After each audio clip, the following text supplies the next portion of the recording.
He holy. So listen what he told him. He is a jealous God. He a jealous God. So if you're going to serve him now, you can't have no other God before him.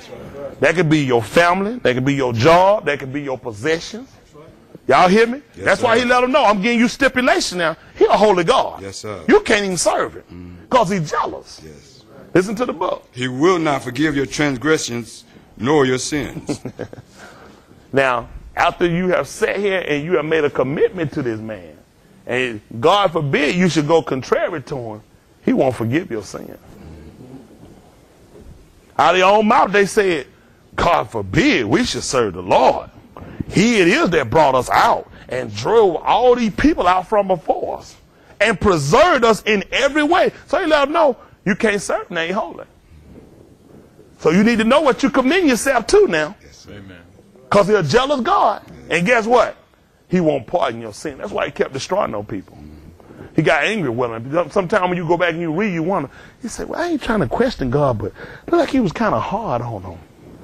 He wasn't hard on them. Out of their own mouth, they said that. They went back and said what Joshua said, didn't it? Yes, sir. He the one preserved us in all our ways, brought us out of the house of bondage.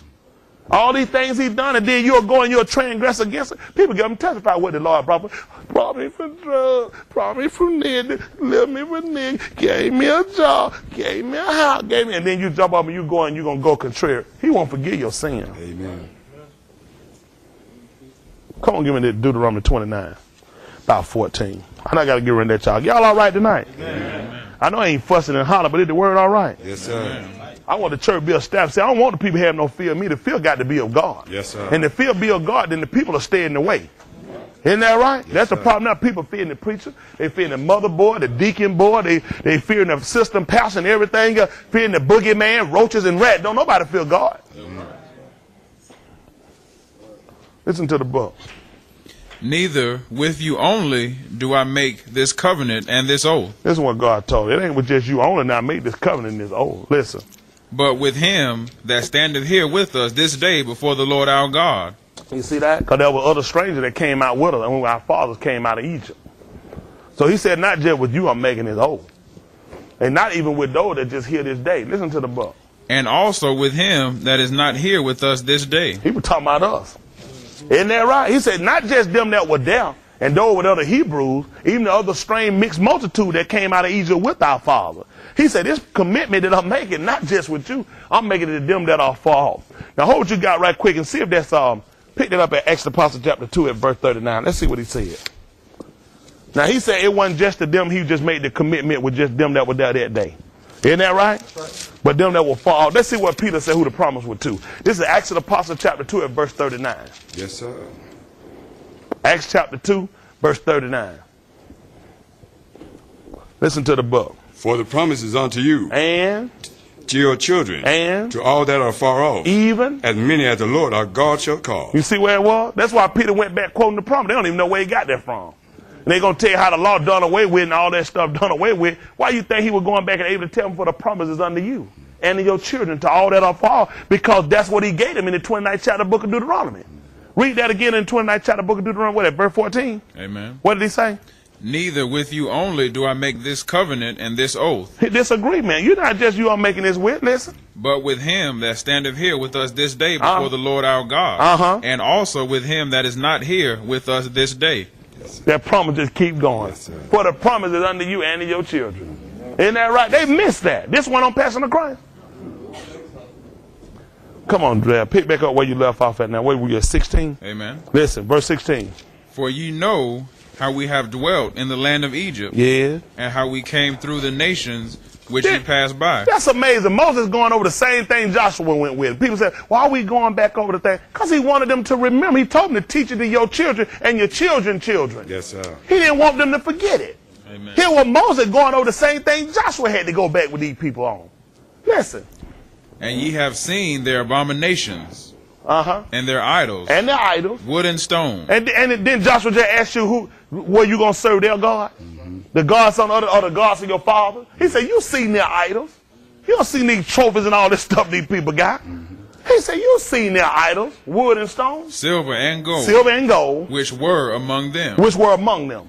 lest there should be among you man or woman, or family, or tribe, whose heart turneth away this day from the Lord our God, to go and serve the gods of these nations, lest there should be among you a root that beareth gall and wormwood. No good. Listen.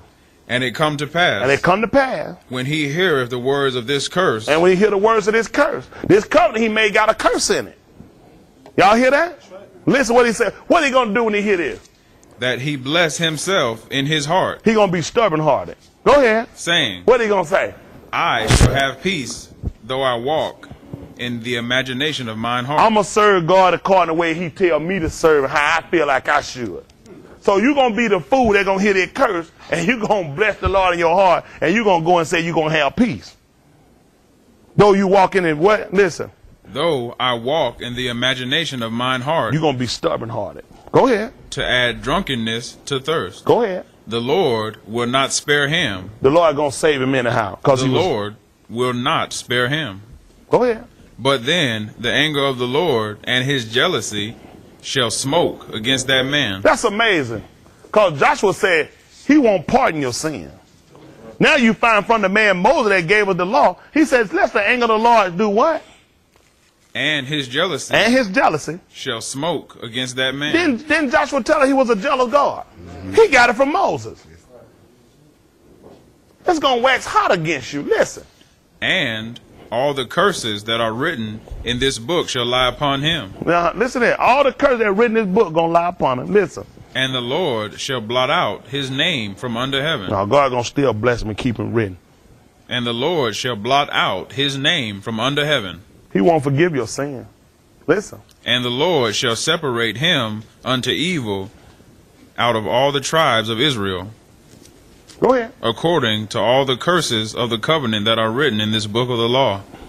Go ahead. So that the generation to come of your children what gonna happen? That shall rise up after you, and the stranger that shall come from a far land shall say, what they gonna say? When they see the plagues of that land and the sickness which the Lord have laid upon it. Listen what God said.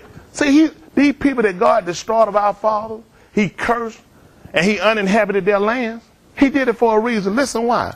And that the whole land thereof is brimstone and salt and burning, that it is not sown, nor beareth, nor any grass groweth therein, like the overthrown of Sodom and Gomorrah, Admah and Zeboam, which the Lord overthrew in his anger and in his wrath. That's why it's bad to get God hot with you. Listen. Even all nations shall say. What they gonna say? Wherefore hath the Lord done this unto this land? Why did God do that to you?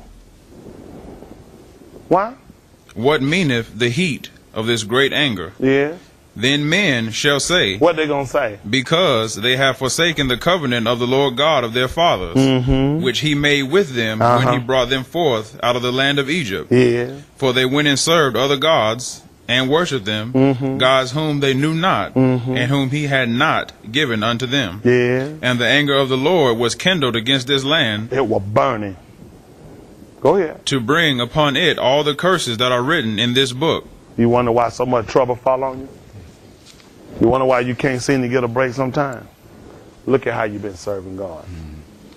Look at where your attention been. God ain't forgot what he said. When Peter told you the promise unto you and to your children, this is part of the promise too. The promise of destruction and burning. When you look at what they call the so-called Negro nation and why we suffer, why we go through, look at who you serve. You serving crosses. You're serving wood. You're serving hands. People got praying hand around their neck and foolishness. Got fish they praying to. Got a fish on the back of your car. He never gave up for no God to pray to no fish. No. Amen. Got some old rotten hands going around praying to him. What you think God? How you think God feel? Got pictures of calling him the Last Supper with 2 women. He took it with 11 apostles. How in the world you going to justify? Well, he had 12. That Judah took it. He went out and betrayed. Said that what you do it quickly. How in the world you going to justify this stuff and going to tell me you're not serving the gods of the land? We didn't get it from him. He said when these things happen, when nations look upon us, and you know the folk look and wonder why black folk, and you know they say, why we so stupid? Look at what you're serving. Look how you're serving. Never told her to put no cross around our neck, none of that stuff. Amen. So to take up our cross daily, that's a lifestyle. There ain't no piece of metal around our neck. That's right. You know, sticker on your car. Please tell me what a fish got to do with Jesus. You only found a couple of passages in there about Jesus.